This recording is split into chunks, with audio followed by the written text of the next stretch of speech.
news old Joe Biden didn't want to hear broke late Friday afternoon. That $1.7 trillion spending bill the Democrats wanted to pass, well, a newly released score from the Congressional Budget Office says it's really going to cost $3 trillion.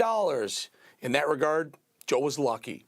Had the news come out earlier in the day, conservative media, like this show right here, would have been able to report it. But Friday night document dumps are notoriously effective ways to bury bad news, as people generally get their weekend started Friday afternoon, and the news isn't their top priority on their radar as it is almost any other time of the week, like from Monday morning all the way through Friday night.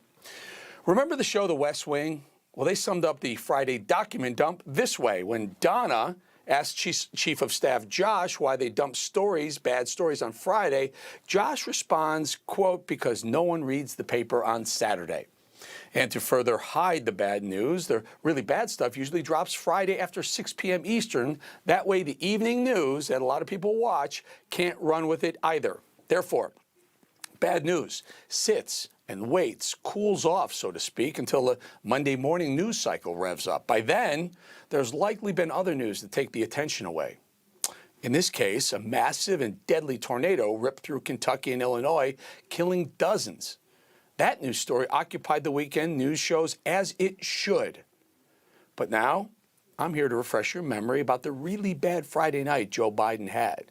I'm not saying the Kentucky tragedy helped Biden, but I'll bet my bottom dollar there were discussions behind the scenes in the White House and the West Wing on how to further highlight the Kentucky tragedy, keep it up front, and therefore hide the fact that the Build Back Better bill may have taken a fatal blow Friday night. We shall see. Sounds cold, but politics, folks, is a blood sport, and by definition is very cold-blooded. So there it is. The White House drops bad news on Friday night to prevent the media from reporting the bad news, and that's exactly what happened this past Friday night. We all know the Biden presidency is hinging on his getting this $1.7 trillion Build Back Better social spending elephant legislation through. Biden's poll numbers are tanking. They're plummeting due to massive inflation, gas prices soaring. A fill-up costs almost $100 again, when just over a year ago, that same fill-up was around $40. Meanwhile, go ahead and try to order a Christmas gift for someone you love and ship it. Aside from no deals being cut, you're going to have to tell your loved ones their Christmas presents won't arrive until 2022. Thanks, Joe Biden. So the last thing this president needed was more bad news, and news that will likely sink any hopes of getting a nearly $2 trillion spending spree he needs to save his presidency. That's exactly what happened. Friday, the Congressional Budget Office scored the $1.7 trillion Build Back Better legislation, and the news was worse than Michael Moore hearing Baskin-Robbins was sold out of Chunky Monkey Rocky Road ice cream. Turns out the Build Back Better plan won't be as free, as asinine as that was for Biden and Pelosi and Psaki to suggest. Listen. The cost of the Build Back Better bill in terms of adding to the deficit is zero. Zero. Zero. Some have expressed publicly that they're not comfortable with the 3.5, even though zero costs $0. It's not about a dollar amount. The dollar amount, as the president said, is zero. This bill will be paid for. Right, isn't that QAnon they were all flashing there or something, or some wacky thing or something? I don't know, whatever. Anyway, free? Zero? Pro tip to politicos, $1.7 trillion of spending will never be free, so to speak. So stop playing Americans as fools. We don't take it well. And furthermore, the BBB, Build Back Better, won't cost what the price tag says either, $1.7 trillion.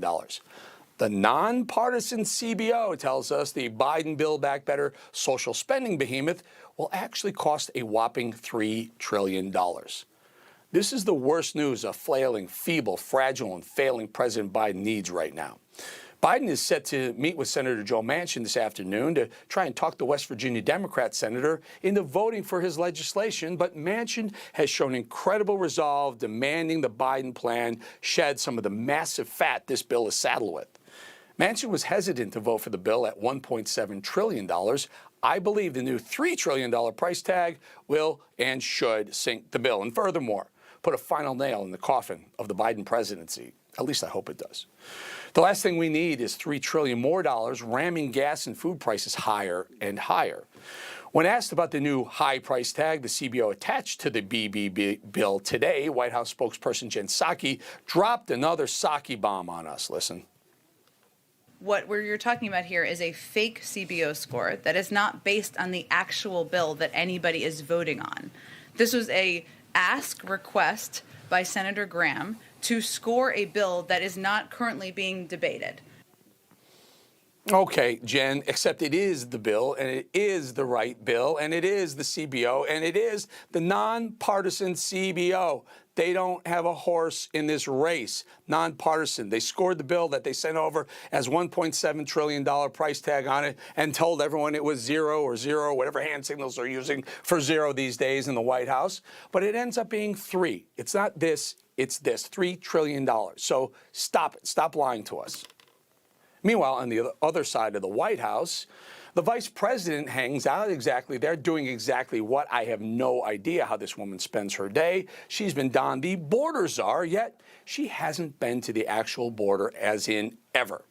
Who can forget when Lester Holt, senior anchor from the very liberal-friendly NBC News, asked Ms. Harris why she hasn't been there? Do you have any plans to visit the border? I'm here in Guatemala today. At some point, we are going to the border. We've been to the border. So this whole thing about the border, we've been to the border. We've been to the border. You haven't been to the border. And I haven't been to Europe. And I don't understand the point that you're making. Exactly. We've been to the border. We're going to the border.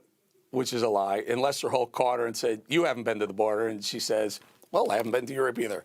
Good answer, Kamala. Way to go. Bottom line, folks, we have a White House that's failing from both ends.